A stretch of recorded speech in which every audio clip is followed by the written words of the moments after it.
So we are back for another week, tick-tocking down the days and the weeks until President-elect Donald Trump is in the White House. So we've got another week of path to the presidency.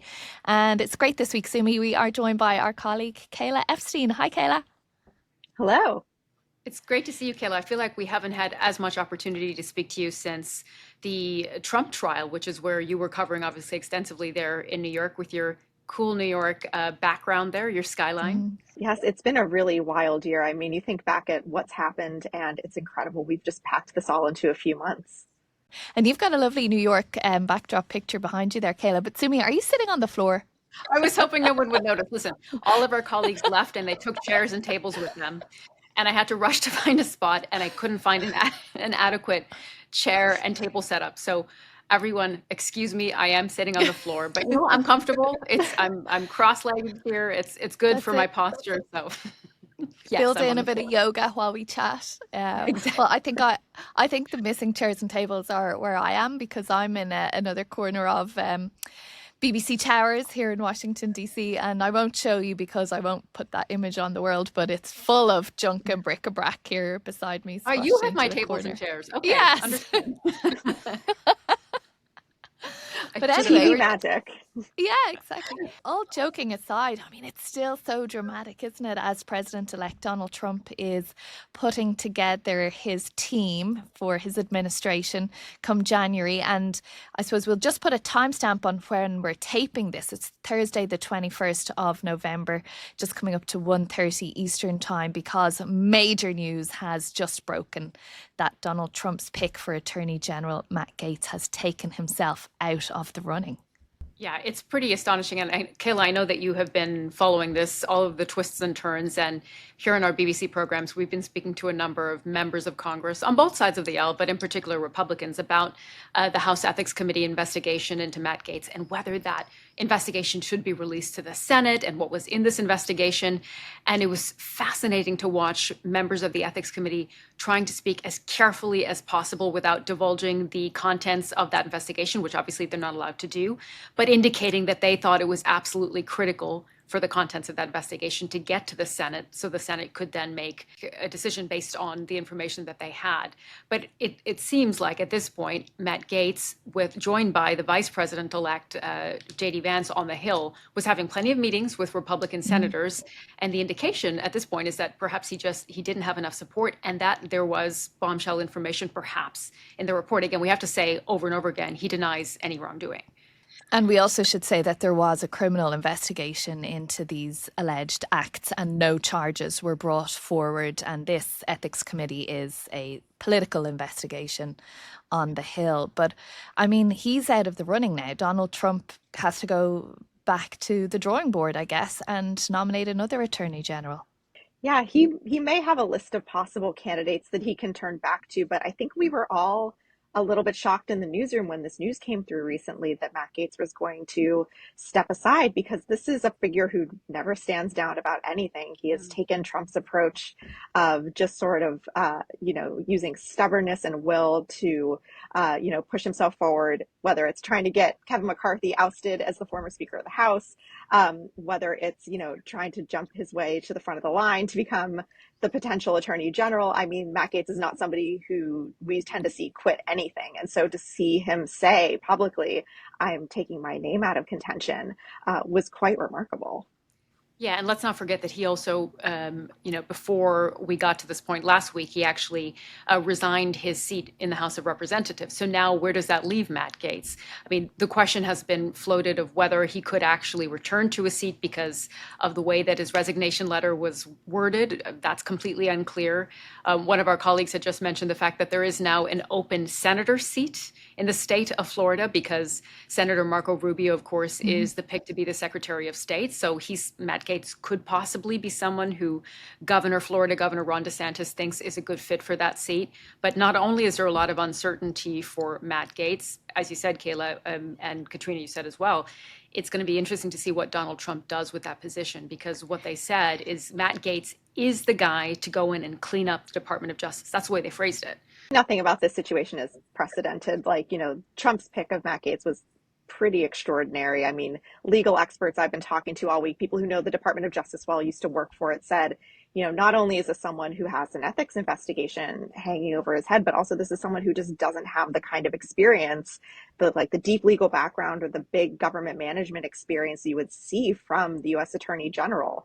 And so, Gaetz resigned, as you mentioned, after Trump wanted to nominate him, partially because that would, he thought that would shut down the House ethics investigation.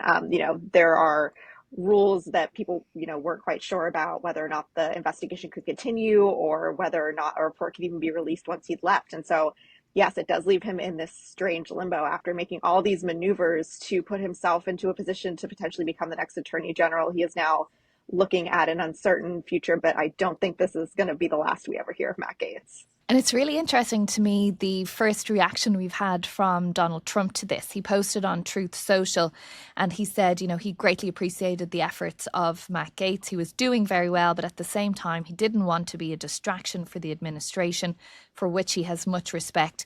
Matt has a wonderful future and I look forward to watching all of the great things he will do. Very sort of conciliatory tone from the president-elect there, not blaming anyone else for pushing Matt Gaetz out. So I think we'll see more come out about the reasons behind this and what's going on behind the scenes. But it does bring someone who you know very well, Kayla, Todd Blanche, into the crosshairs now, because he, of course, had been nominated as the Deputy Attorney General. So had everyone been confirmed and Matt Gaetz then stepped out of the running, Todd Blanche would kind of assume the role of Attorney General. But you know him, Kayla, very well from the Trump trial in New York and everywhere else, because he is, of course, one of Donald Trump's main lawyers. Todd Blanche getting nominated for that role was slightly less controversial, especially among lawyers that I talked to. He actually was a former federal prosecutor here in New York before he went into a private firm and then went to work for Trump. And that's a really managerial job. Like, he's somebody who's run a department before. And so people weren't surprised to see him be put in as the number two at the Justice Department if Trump's confirmation goes through. But a lot of people were wondering what that dynamic would be like between Matt Gaetz at the top and a Todd Blanche, sort of, a more traditional figure right underneath him. Regardless, Blanche is going to be doing a lot of day-to-day work running that agency, so he's still going to have a lot of power no matter who's above him. And it's curious when you look at this in the context of history, because I remember past confirmation hearings and people fell at the first hurdle because they were employing someone in their home who was maybe undocumented or didn't have the correct paperwork, or they had said certain things in past social media posts and so on, and they seem to be in a different bag to what kind of some of the allegations that we're seeing against some of the individuals here. But, that goes along to what we hear from Donald Trump all the time, that he's personally subjected to a witch hunt, and he says that of everyone in his entourage as well. So, it is a very contentious time. We can't forget that, Donald Trump had tremendous electoral success, of course, and he's president-elect and Republicans will have control of the House and Senate, but there are still a lot of very upset people on the other side of the aisle, and that, they're looking with a very fine-tooth comb over all of these individuals who will be nominated. And there are still some positions outstanding as well that we haven't yet heard, again, at the time of speaking about who will be Treasury Secretary at this point in time. One of the individuals in the running for that has been appointed Commerce Secretary, Howard Lutnick. Yeah, we spoke to him after the vice presidential debate in New York because, of course, he's also co-chair of the Trump transition team, right? So it is sometimes a bit unusual that the chairperson or the co-chair themselves ends up with the job. But Howard Lutnick, obviously a very accomplished financier and very, very loyal member of Donald Trump's team, is now in the Commerce Department. And that is a department that we know, again, subject to confirmation, is very dear to Donald Trump's heart. Howard Lutnick, if confirmed, will be the person who, with the president-elect, will be bringing in tariffs. That falls into that department. Tariffs, of course, we know Donald Trump has described as one of the most beautiful words in the English language. And I was in Ireland there for a couple of days this week, and I can tell you there and in other parts of Europe, people are very, very nervous about what Donald Trump's trade philosophy is going to mean for them, what the imposition of tariffs is going to mean for them. We've heard Donald Trump say on the campaign trail, and JD Vance and all of the team for that matter, that he wants to put tariffs of about 20% on all goods coming into the US and 60% on those coming from China, which will make things extremely expensive in this country. But of course, the idea being then that American manufacturers will bypass those foreign imports and make and build and create those things here anyway. But it is making people on the other side of the equation very, very nervous. And of course, it leaves open the question of retaliation, doesn't it? That other countries might then put tariffs on American goods. And one of the points that we've heard from Republican economic advisors is, look, this is also meant to be a negotiating tactic. And, you can't imagine, and Kayla, I wonder what you think about this, but you can't imagine that if you see something like 60% tariffs and you see certain goods in the US become extremely expensive, with the way that the economy dominated the election, you can't imagine that if that becomes an incredibly unpopular policy, that would be one that the Trump team would pursue. Yeah, I think it's definitely one of those wait and see situations because Trump was obviously making a lot of promises during his campaign. What's going to happen when he's actually in the Oval Office and actually running the country and has to govern? Is he going to find something in between? What economists who are critical of him are saying versus what he's promised. Is he going to go all the way forward with the plans he's proposed on the trail? I think the one thing, though, is that, I'm sure both of you encountered this when you were out talking to people around the country, is that people are so attuned to prices, and it really influenced how they felt about this election. And I'm not sure that they were paying attention to the nitty gritty of tariff policy, but what they wanted was a president who would come in and alleviate these cost of living issues that they were feeling so intensely.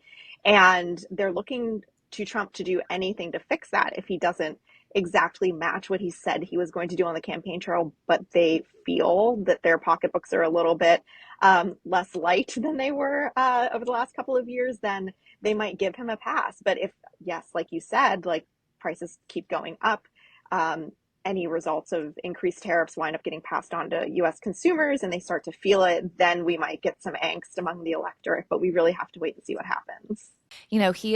Donald Trump is looking for early deliverables. He's a transactional kind of guy. He likes to deliver on promises, be seen as a winner, all of that. That's what he did in his first term in office. That's what he intends to do now. So, and there is certain parts of imposing tariffs that he can do with existing legislation or with a straight up down vote on the Hill, which he could get through quite easily. It doesn't need to be attached to budgetary legislation, which is much more difficult, as we've seen in past years, to get through the Hill. So I wouldn't be surprised if he does slap some tariffs on certain things, not universal, but in those first early days. And, there will be a trickle down effect before that directly impacts prices. And, he'll be really turning the screw on American manufacturers then to take some of their overseas operations and bring them back into the US. But it's definitely a very nervy time for international trade. Speaking of nervy times, Kayla, I'm curious to get your reaction to the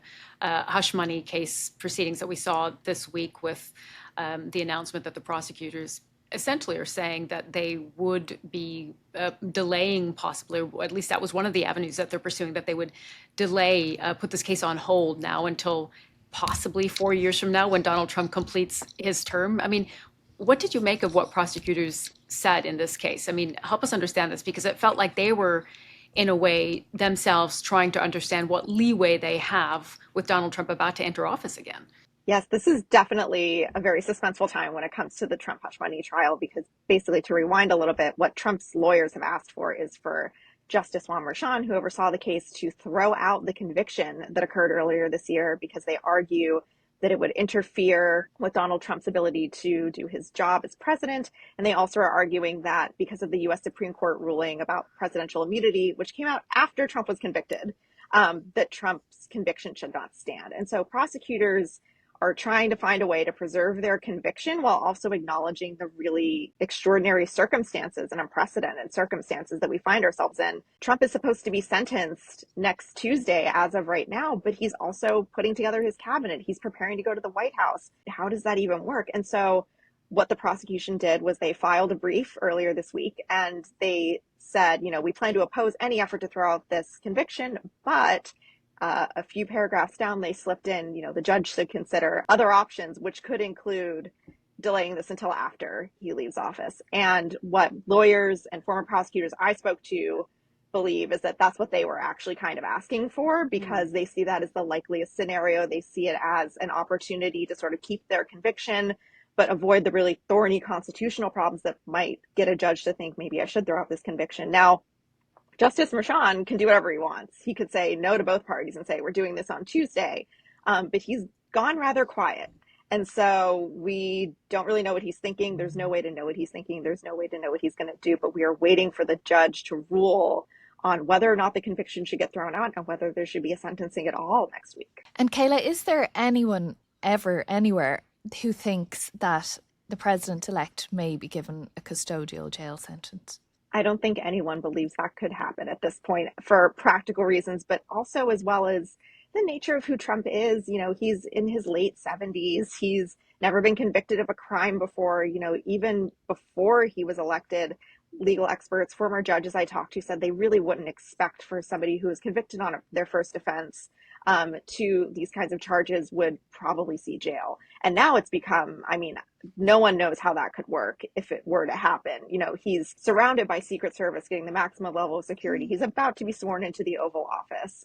You can't have a president in jail while also holding office. It's just impractical. So it seems like that's off the table. I mean, can we talk a bit about the other legal cases? Because I felt like we spent a year talking about the 4 major cases against Donald Trump and where they all stand. And the federal cases now with Donald Trump re-entering office, well, he can obviously pardon himself, but he's not been convicted in the first place. So, I mean, where does Jack Smith has wound down his case essentially? Jack Smith in the alleged election interference case, he is now going to be leaving the Department of Justice. So there is no case. Yeah, I mean, they're not officially dead, but they're effectively dead, I think, because all Trump has to do is he has to take office, appoint his attorney general who decides not to pursue these anymore. You know, the attorney general who comes in could fire Jack Smith if he hasn't left by the time Trump takes office, although it seems from reporting he's going to do that. Yeah. And so, you know, there's just no way that a Justice Department is going under Trump, who says that he wants the people he appoints to be loyal to him, who values loyalty above all else, who I can't imagine would appoint an attorney general who would not close the book on these cases.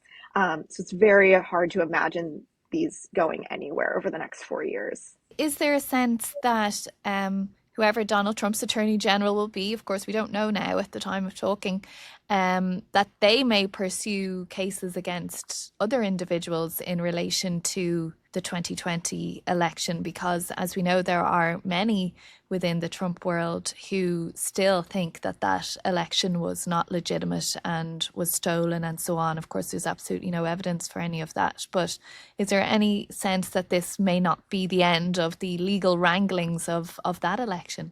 Yeah, we have to wait and see who he decides to nominate instead of Matt Gaetz. But what everyone took from the Matt Gaetz nomination was that Trump was heading in a direction of he wanted political retribution. He wanted more control over the Justice Department, which presidents are traditionally encouraged to stay away from in the post-Watergate scandal era. That Trump really wanted to put his thumb on the scale a little bit more.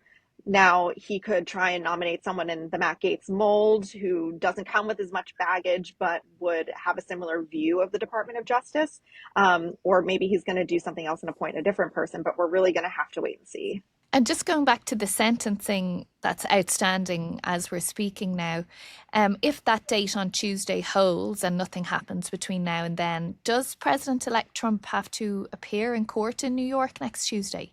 Ordinarily, yes, you have to appear for your sentencing. However, a lawyer could argue that he's too busy with the presidential transition, that this is an extraordinary circumstance. You could see an argument like that being made.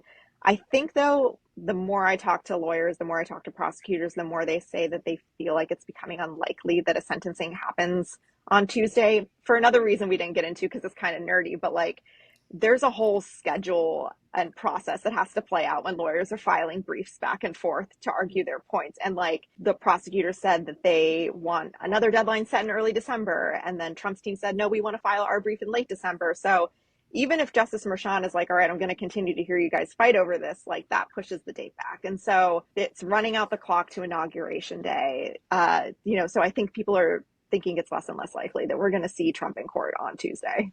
And if that nerdy process continues, and we love talking about nerdy processes on Yeah. this show, and that date does get pushed beyond the 20th of January, does that then mean it's fallen off a cliff, or will it automatically be paused, or what happens at that point once Donald Trump is president officially once again? Yeah, I mean, I think it's very hard to see Justice Merchan holding a sentencing hearing after Trump is sworn into office in late January. I think, again, to go back to what we were talking about before, this is why prosecutors kind of slipped in there. You could also just postpone this all until he's left office in 4 years, because then it wouldn't be the same kind of problem. He can't run for president again. He's constitutionally barred from doing so. He will be a private citizen once again. Would it be extraordinary for someone to be sentenced and then 4 years after they were convicted? Yes, but with this case and all of Trump's cases, there's really no precedent for any of this, is what I've learned after covering them for 4 years. It's just we actually don't know how any of this is going to play out. Yeah, it's going to be really exciting and interesting the next months and years ahead. In the little time that we have left, I know we haven't talked about the Democrats at all, and obviously the focus is on Trump and his transition team. I am really interested to see just the little battles that are happening, for example, over who should be the next chair of the DNC, because that will tell us a lot about the direction that the party is heading, and also which line of critique over what was responsible for the election loss actually is the one that's rising to the top. If you go for a younger Democrat, or somebody like Ben Wickler, who's the head of the Wisconsin Democratic Party, who is seen as, obviously Donald Trump won Wisconsin, but Tammy Baldwin, the Democrat senator, held on to her seat there, and they did have some important gains in some precincts. So he's a name who has been floated from a key swing state. There are a bunch of names that have been floated, like Chuck Rocha, who is a Latino specialist and is well known in the Democratic Party as well. It's fascinating to me to see which of the narratives that we've all been discussing is actually going to override the others. We also see, of course, Martin O'Malley, the former two-term governor of Maryland, two-term mayor of Baltimore, Democratic presidential wannabe himself at one stage, now in charge of Social Security. He's also declared his candidacy for the chair of the DNC as something that he really wants, that he feels very passionate and ambitious about where to drive the party forward from here. So I think, yeah, you're right, Sumi, that's going to be really interesting in terms of how they all run their campaigns and who the party ultimately chooses to move forward. I mean, after Donald Trump won in 2016, there was so many calls from within the Democratic Party for soul searching, going back to grassroots, examining how they would move forward.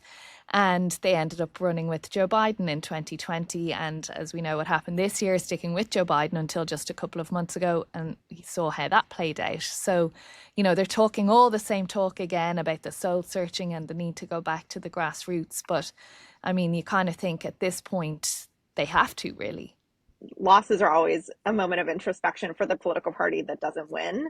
The question for me is also, okay, say they produce a postmortem, say they do a big report about why they lost. Are they actually going to follow any of their own recommendations in 4 years? Are they going to be applicable? Like, I remember when Mitt Romney lost to Obama in 2012, the Republican Party did some soul searching, and they said, we need to do more outreach to Latinos. We need to do more outreach to immigrants. And then the person that the party nominated 4 years later was Donald Trump, who made some quite controversial statements about people from Mexico. And so just because, in this moment, a party soul searches and says, this is what we did wrong, this is what we need to do next, I'm not sure we can use that to predict what's going to happen in 4 years, who the nominee will be, what mold they'll be cast in. That's all the time we've got, but and also my legs have fallen asleep, so I think it's probably you better get up, stretch. Come over here, I'll get you a chair and a table.